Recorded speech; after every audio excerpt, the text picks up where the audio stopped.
She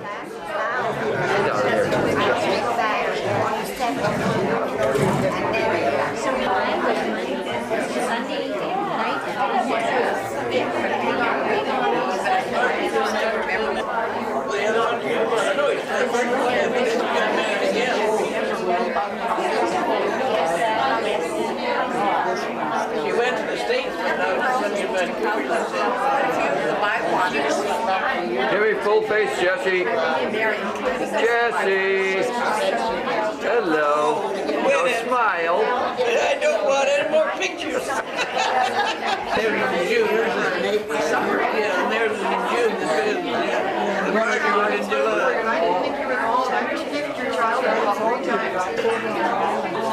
Never won the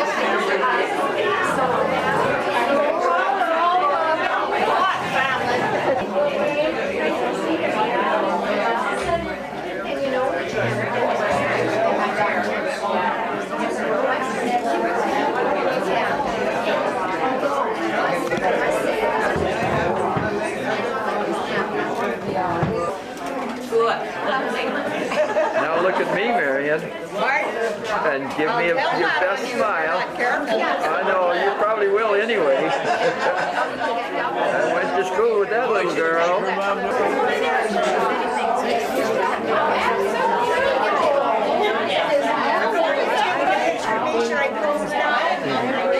You look so nice.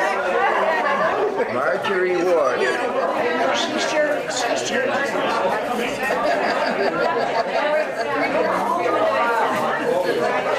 Among the people, the teachers who did work on it was Ines. And I'm sure Ines made no mistakes, so we'll believe every word, won't we? It says, around the turn of the century, several families settled on land in the area a few miles southeast of Pine Lake. By the way, who stole my cough drops? Someone threw them away for garbage, so I'm out after them. I bet it's Harold over here. We left. Years ago, we put on a program here, and Harold never lets me forget it. We put on a skit on a Ukrainian, what was it? Ukrainian what? Christmas? 12 days. 12 days of Christmas, and he said something about boards forward to the chicken house. My teeth fell down. So he's never let me forget, so there. And I can't see to read with my glasses on either very well, so bear with me. Now we'll start again. I'm not too short. There, all right. No, it's okay. Oh, dear. All right, anyway, we're southeast of Pine Lake. And most of them were homesteaders making a start in farming and ranching on the rich grazing land to be found there. One of the earliest settlers, Thomas Green, came from England with his wife and 2 small children. He homesteaded on the southeast half of 34, 35, 25 west of 4, where his son Jack, and Jack has since passed away, and family continued to farm. But Bruce, his son, is also farming there now. In May 1904, the Morgan family came from Wales and made a home on the land adjoining the Green land on the north. Others who came to the area prior to 1905 were James Myers and family from Kansas, who settled on the land where Howard Andrews now lives, where Larry now lives, where Larry is now sold. So, and there were also the Parchers, the Tom Dobsons, and the Allens. During the 5 years from 1905 to 1910, several more families moved into the district. One of the earliest of these was Dr. C.L. Wark, who came from England with his wife and children and built a home on the hill facing the facing the southwest on the 23625 west of 4, and I heard it was the coldest house in the country. He was the only doctor between Red Deer and Innisfail to the west and the Red Deer River to the east. Many a tale could be told of the long, hard trips made by team and cutter in the winter and by buggy in the summer to visit patients miles from his home. Dr. Ward delivered the first white child, Effie Hogg, born in the area between Innisfail and Huxley.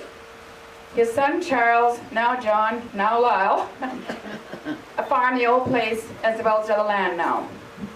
The Robert Stevenson family came from Ontario and arrived soon after the works and made their home on the quarter adjoining them on the east. Other early settlers were the Lampards, the Websters, and the Quinneys, and the Bob Cuddy family. And by the end of World War I, several more families had moved into the area, and they were, in 1909, the John Wakeys. There were also the Clarence Trimbulls, the Rakes, Frank Edwards and C.C. Mitchell, the Fotts, and George Walton, whose son Cecil, and Cecil's still there, still farms the old place. Several of the very early settlers had children of school age, so there was need of a school. And in 1904, the people met and decided to form a school district. So on the 21st of December in 1904, the Glenellen School District number 1165 of the Northwest Territories was established, and the fact was published in the Northwest Territories Gazette, volume 22-1. And when I tried to research more of this in the museum, that's the same book that referred me to, and it was in Edmonton, so I didn't go. And as some of you know, the name Glenellen is a combination of Glen, which is a draw of land that lies that way, up from the school, and the name Ellen, which was the name of a small girl who lived with her parents, Mr. and Mrs. W.S. Clark, on the same quarter of land on which the school is situated, which is that way. And sometime later, little Ellen was tragically burned to death. And in the absence of a priest, neighbors helped to bury the child's body a few feet from the school yard fence. The parents intended moving the body to the Red Deer Cemetery when the priest made his next visit, but they moved from Alberta without doing so. A wooden head marker was erected over the grave, and for many years the pupils and teachers cared for the tiny grave and kept the head marker in place. And now the marker has disappeared, and there's nothing to indicate the presence of a grave. And I understand just before I came in '46, the marker was still there. Little is known about the first school board of Glenellen, but it is known that Mr. W.W. Parcher was a senior trustee in 1904, and Mr. W.S. Clark was treasurer in 1905. And the newly formed board wrote the school administration at Regina Northwest Territories on Susan. Maybe we can go down and weld it in the night and sneak it off. But anyway, no, that it was a shame that it went, and we're sorry it did, but I guess at that time it wasn't important. It is now used at the barn, as a barn. I'm afraid it's inside of a hole in the ground now. And the old school barn was sold to Jack Green, and as Green phoned, and the picture is there. Our young son is in front picture. We think about 60 or 61.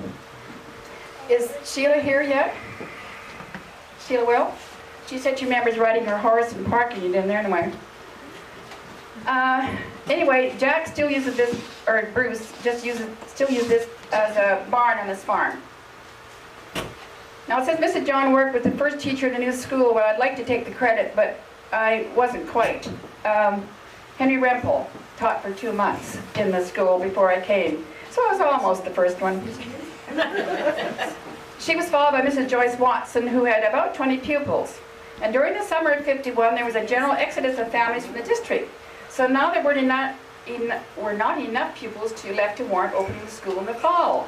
In April '52, the school division allowed school to open with only 4 pupils in attendance, and Miss Frida Ahrens was teacher. Now somebody arrived today, Frida, with the same name Ahrens. Is he still here? Is it he? There we are. Are we related? I don't know yet. Oh.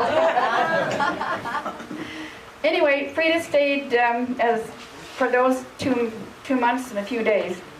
Mrs. Signey Clark taught 52 to 53, and Mrs. Mary Mackay, not McKay, Mackay, from 53 to 56. She was a Scottish lady. She told me how to bake bread. She said at one time she had baked bread and it wouldn't rise, and it wouldn't rise, so she threw it in the slop pail. And it rose, but she didn't bake it, she told me. She was a dear lady. I have another few words about her back here. Won't take much, but I won't mention it now. Where am I? Miss McKay, okay. And by this time, the enrollment was up to 15 pupils. Mrs. Ina Stevenson taught for 2 years, 56 and 57. Mrs. Florence Austin taught 58. Now somehow they didn't like her at the school office, and so a group of ladies trotted off in our car to see Mr. Ben Lawrence. We finally found him by the river, and it didn't help. Mrs. Edith Smith, oh, Mrs. Austin, I've got to tell you. How many remember Mrs. Austin? Yes. Well, she couldn't drive a car. She had married a man who had 6 children. He was Seba. Now, I'm not being unkind to Mrs. Teba, but he thought he was a cowboy. He was about this big, and he used to flail red flags in front of bowls and a few things like that. Anyway, he married Florence, and they had 6 more children. And so she came here with Dorothy, and 1909. And I went to school here for 2 years with Mr. Gilchrist, then Mrs. McVeigh. Then we moved away to Oregon. I took 2 years of school. I came back in 1920 and went to school at Glenellen again. My teachers from that time were, before I left, was Don Gilchrist and Mrs. McVeigh. When we came back in 1920, I went to Ellen McFadden, Mrs. Gill, James McKay, Walter Ekman, and Jim Bailey. Therefore, I took grade 1 at Glenellen. I came back and took my grade 11 at Glenellen. Now, Doris has asked me if I could tell a few little incidents from the time I went to school. And this is just a few. This is about the gophers. In the summers, we ate lunches in the shade of the school. The gophers became very tame, would come and eat from our hands, scraps of food we would hold out for them. We had a dug well with a platform and a pump. Once in a while, we would pump up a dead gopher that had fallen in. You can imagine, we don't know how long we drank that water before the gopher was come up, but anyway, we survived. The school board would come and clean the well out, and we'd bring water to school, and then we got back to using the water in the well again.